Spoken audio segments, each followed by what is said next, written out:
எல்லோருக்கும் வணக்கம். நான் Lakshmi. Welcome to my channel. இன்று உப்பு தீபம் எப்படி ஏற்றலாம் சொல்லி பார்க்கலாம். உப்பு தீபம் எப்படி ஏற்றணும்னு சொல்லி நிறைய பேர் கமெண்ட்ஸில் கேட்டிருந்தாங்க. அந்த பதிவு இன்றைக்கி நமக்கு பார்க்கலாம். உப்பு தீபம் ஏற்றுறதுக்கு 3 விளக்கு எடுத்துக்கோங்க.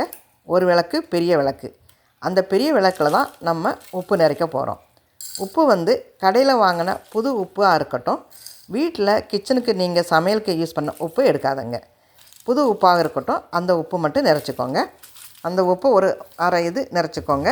அதுக்கப்புறம் விளக்குக்கு மஞ்சள் குங்குமம் நிறைய வச்சு அலங்காரம் பண்ணிக்கோங்க. மஞ்சள் குங்குமம் நம்ம எப்படி தீபத்துக்கு சாதாரணம் எப்படி வைப்போமோ அதுபோல் மஞ்சள் குங்குமம் வச்சு அலங்காரம் பண்ணிக்கிடலாம். சில பேர் அதில் மஞ்சள் முழுதும் பூசி விளக்கு ஏற்றுவாங்க, உப்பு போட்டு நிறச்சி ஏற்றுவாங்க.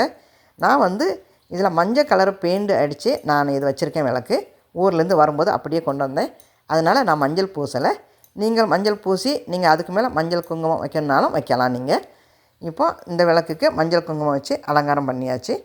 இதுக்கு மேலே இன்னொரு 2வது ஒரு விளக்கு, அந்த விளக்குக்கும் மஞ்சள் குங்குமம் வச்சு நமக்கு அலங்காரம் பண்ணிக்கிடணும்.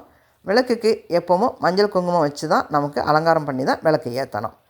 இந்த விளக்கு 2வது உள்ள விளக்கில் சில மங்கள பொருட்கள் நம்ம சேர்க்க போகிறோம். மங்கள பொருட்கள் கொஞ்சம் பச்சரிசி, கொஞ்சம் மஞ்சள், குங்குமம், கொஞ்சம் ஏலக்காய், கொஞ்சம் கிராம்பு, இவ்வளவும் நான் எடுத்திருக்கேன். இப்போ 3வது ஒரு விளக்குக்கில் தான் நம்ம எண்ணெய் ஊற்றி திரி போட்டு விளக்கு ஏற்ற போகிறோம். அந்த 3வது விளக்கு அதுக்கும் மஞ்சள் குங்குமத்தால் நீங்கள் அலங்காரம் பண்ணிக்கிட்டு அந்த விளக்குக்கும் ரெடியாக வச்சுக்கோங்க.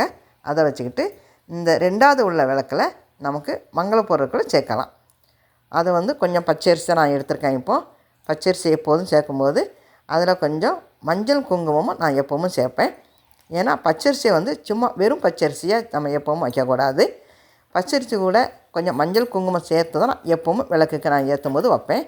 அதுபோல் தான் இன்றைக்கும் நான் கொஞ்சம் பச்சரிசியை சேர்த்துட்டு அதில் மஞ்சள் குங்குமம் சேர்க்க போகிறேன். நீங்களும் இப்படி சேர்த்துக்கோங்க. கொஞ்சம் மஞ்சள் போட்டிருக்கேன், கொஞ்சம் குங்குமம் கொஞ்சம் போட்டால் போதும். இதை எப்போவும் பச்சரிசி வைக்கும்போது இதை வச்சு தான் நமக்கு மஞ்சள் குங்குமம் வச்சு தான் நம்ம விளக்கு ஏற்றணும். 3வது அதில் அந்த பச்சரிசி நம்ம சேர்த்ததுக்கப்புறம் ஒரு 6 ஏலக்காய் எடுத்திருக்கேன். 6ஆம் நம்பர் மகாலட்சுமிக்கு உள்ளதுனால 6 ஏலக்காய் எடுத்திருக்கேன். 6 ஏலக்காய் போட்டிருக்கேன். இப்போ 6 கிராம்பு நான் இப்போ இதில் போட போகிறேன். 6 கிராம்பும் முனமுறியாத கிராம்பாக எடுத்துக்கோங்க. இப்போ இதுக்கு மேலே நம்ம எண்ணெய் ஊற்றி திரி போட்டு விளக்கு ஏற்ற போகிறோம் இல்லையா, அந்த குட்டி விளக்கை மேலே வச்சுக்கிடலாம். மேலே வச்சுட்டு அதில் நான் இப்போ எண்ணெய் ஊற்றி தான் நான் திரி போட்டு விளக்கு ஏற்ற போகிறேன். இப்போ நம்ம விளக்குக்கு பூக்களால் அலங்காரம் பண்ணிக்கிடலாம். பூக்கள் நல்லா வாசனை உள்ள பூக்களாக வச்சுக்கோங்க.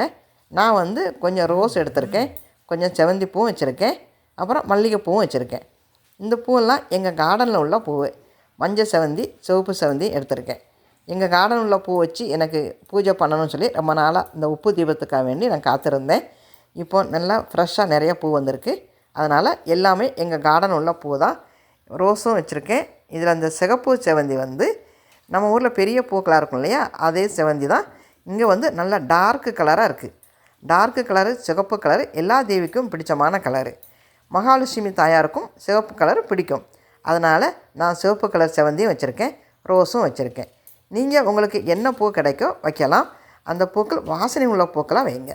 எப்போவும் பூஜைக்கு வாசனை உள்ள பூக்கள் தான் வச்சு நம்ம பூஜைக்கு எப்போவும் விளக்கேற்ற வேண்டும். அதனால் நான் வாசனை உள்ள பூக்கள் தான் வச்சுருக்கேன். அதுக்கு மேலே கொஞ்சம் மல்லிகைப்பூ எடுத்திருக்கேன். இந்த மல்லிகைப்பூவும் எங்கள் கார்டனில் உள்ளது தான். மல்லிகைப்பூ தேவி மகாலட்சுமிக்கு பிடித்த பூக்களில் மல்லிகைப்பூ முதல்ல.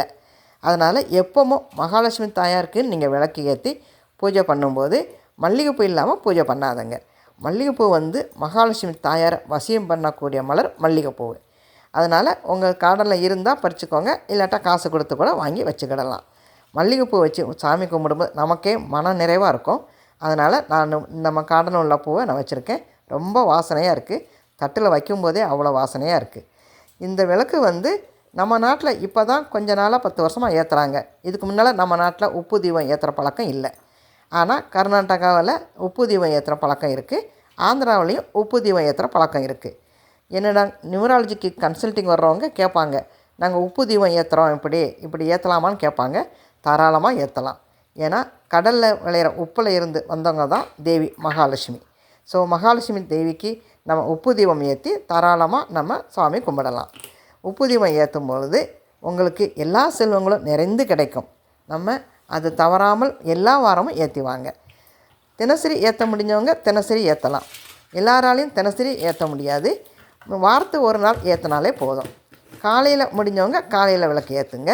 காலையில் முடியாதவங்க சாயந்தரம் 5:30லேருந்து 6 மணிக்குள்ளே விளக்கு ஏற்றுங்க. இந்த 5:30லேருந்து 6 மணிக்குள்ளே தேவி மகாலட்சுமி நம்ம வீட்டுக்கு வர்ற நேரம். அந்த நேரத்தில் நீங்கள் கட்டாயம் இந்த விளக்கு ஈவினிங்கில் விளக்கு ஏற்றுங்க. காலையில் முடியாதவங்க ஈவினிங் ஏற்றும்போது 6 மணிக்கு முன்னாலே விளக்கு ஏற்றிடணும். நமக்கு லேட்டாக விளக்கு ஏற்ற வேண்டாம், சீக்கிரமாகவே இந்த விளக்கு ஏற்றுங்க. இந்த விளக்கு ஏற்றி நமக்கு சாமி கும்பிடும்போது எல்லா செல்வங்களும் நிறைஞ்சு கிடைக்கும். இந்த பதிவு உங்களுக்கு பிடிச்சிருக்கோன்னு நினைக்கிறேன். உங்களுக்கு பிடிச்சிருந்தால் உங்கள் உறவினர்களுக்கும் தெரிந்தவர்களுக்கும் சொல்லுங்கள்.